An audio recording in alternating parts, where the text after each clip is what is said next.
Long before Splatoon even existed, people have been discussing how to aim in shooters, and there's some especially descriptive terminology that comes from these shooter communities about aim that gets referred to frequently in Splatoon.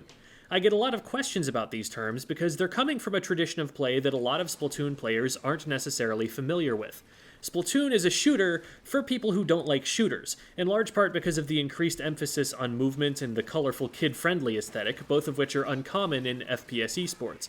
And if it's your first shooter, this might just not be common knowledge. So let's talk about it. If you're going to hit someone with a shot in Splatoon, you need to have your reticle aimed at the place where your opponent is going to be by the time the projectile travels to them. How you get the reticle there from where it starts depends on the weapon and the situation.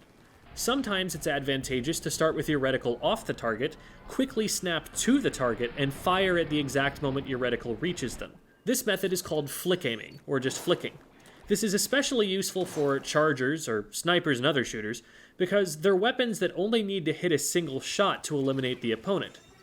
When a charger is charging, the laser pointer at the front of it gives away what it's looking at, so you're incentivized to look someplace other than where you're planning on shooting to misdirect your opponent into thinking it's safe to go somewhere that you're actually prepared to shoot at.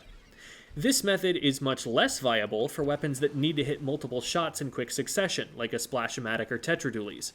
If you try to snap to your target for every shot with something fully automatic, you're going to fire many more shots that are off target and waste a lot of time.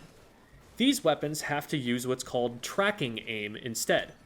Tracking an opponent is the act of keeping your reticle as close to them as possible the whole time you're firing at them, tracking them with your reticle across the screen.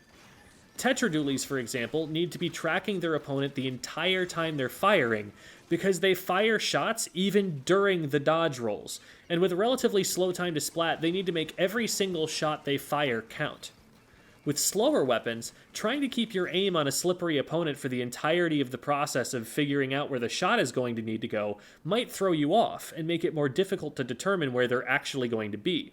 Instead of trying really hard to be perfect during the wind-up of a dynamo flick or the charge of a charger shot, you want to focus on getting the hitbox in the right place during the one instant you're actually going to hit someone, even if you're not trying to really quickly flick to the target. Of course, you can't track without first getting your aim on the target, and if you need to start hitting shots on someone who's surprised you, learning to flick your reticle to the target quickly before starting to track them is still a useful skill.